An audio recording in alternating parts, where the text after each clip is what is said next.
Good afternoon. I can still feel the stress from the first session, and I think the timeliness of such an event conference, which is titled Bhutan as Biodemocracy, Building Socioeconomic and Environmental Resilience. Unless there is a stress point, there is no resilience. So we are here to discuss how we could be more resilient socially, economically, and environmentally. So I think the discourse is very timely, as Honorable Chief Guest also mentioned earlier. I'll be talking about how we could perhaps foster an economy called circular economy. And while this has been there for more than 30 years in the market, it might look new in Bhutan.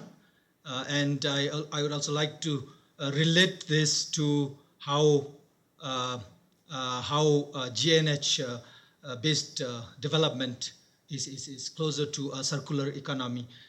The theme, as you are aware, is rethinking economy mindfully, and what are the crucial issues that lie at the intersections of economy, development, and environment, and I guess some call it economy, governance, and environment.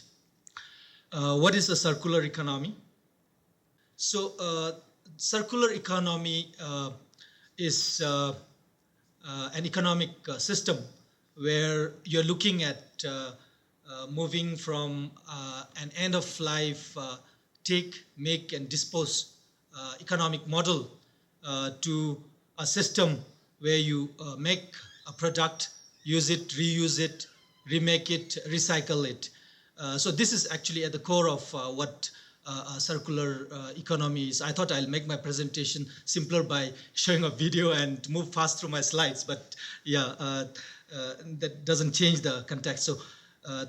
So basically, moving from a concept of end of life to a virtuous cycle of a sustainable economy. And a situation where this creates more economic opportunities, employment opportunities, as well as the need, of course, of skilling, reskilling people. We heard Dr. Sige talk about artificial intelligence, Industry 4.0, which is disrupting the whole world, and the need for us to keep up with these changing times, and obviously also the need to come up with measures for us to be resilient economically, socially, and environmentally. Is there a thing called a GNH-based circular economy? I think there is. We have been, GNH has been there with us since the early 70s as an overarching development goal, and it continues to be the thread that intertwines the different governments that come into.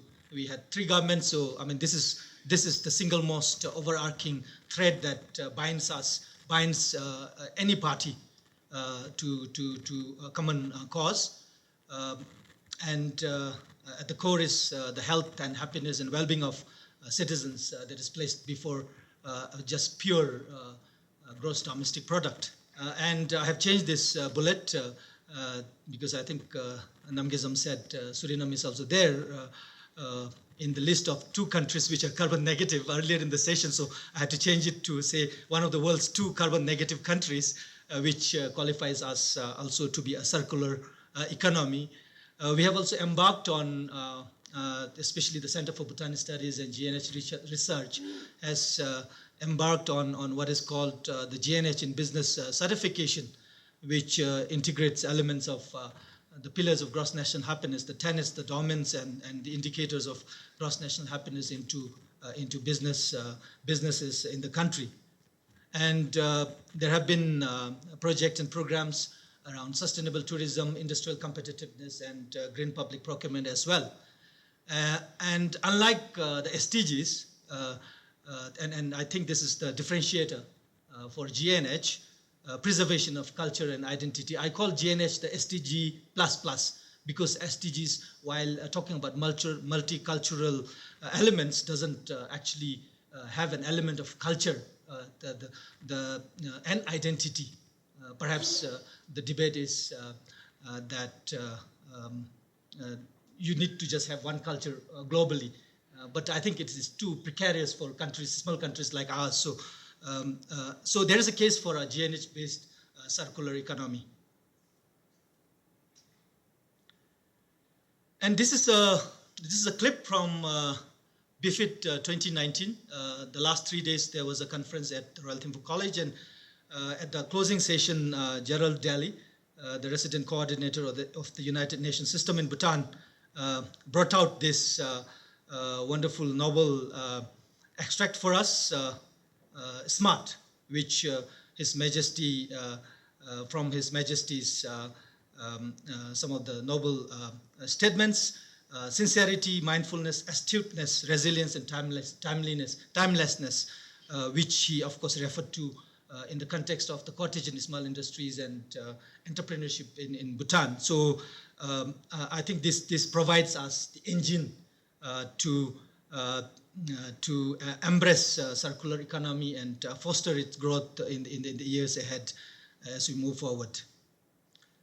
I also got some clips from some of the exhibitions at the Royal Thimphu College during the BIFIT, Bhutan Economic Forum for Innovative Transformation, which was held in the Royal Thimphu College. You can see some of our entrepreneurs recycling our whiskey, packs and some bottle packs into some more aesthetically, sound other usage, utility purposes. So this is one I saw.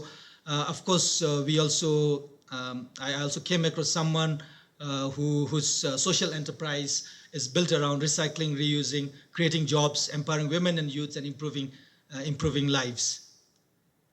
Then we have our friend Rikesh, who is promoting green roads, who is using a lot of plastics, reusing plastics for building resilient roads, I guess. And so we have already embarked on a lot of these initiatives to foster a circular economy in the country.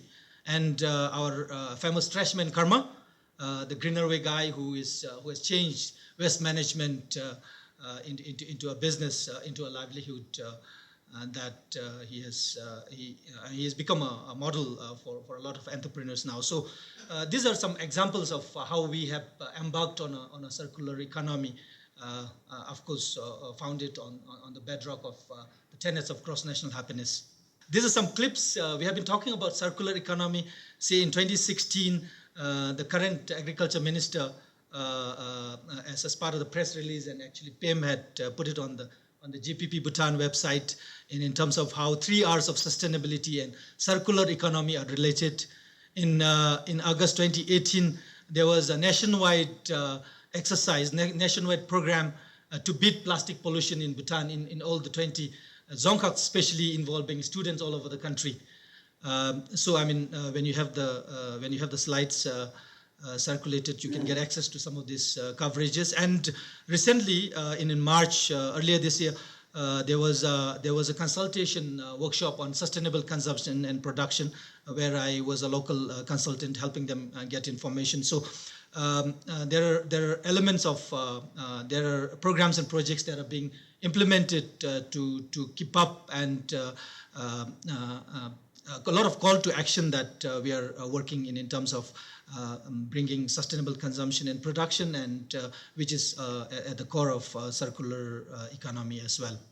So in terms of the UN Sustainable Development Goals, which are GNH minus, there was a presentation again at the BIFIT, and the UN resident representative mentioned what are the top, when businesses were asked, what are your priorities and how does the Sustainable Development Goals encourage you, or how do they provide the opportunity for you while doing businesses? And the 3 targets out of the 17, I hope most of you are familiar with the 17 Sustainable Development Goals, 2030 Sustainable Development Goals. Climate action was 1, decent work and economic growth, and responsible consumption and production, which is close.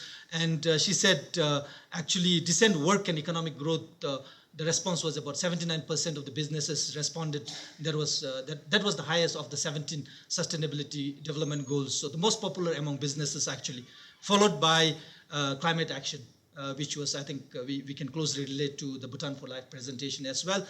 And the final one, the responsible consumption and production, which I mentioned in terms of the sustainable consumption and production strategies that are being implemented in Bhutan. List popular business priorities where zero hunger, no poverty, life below water.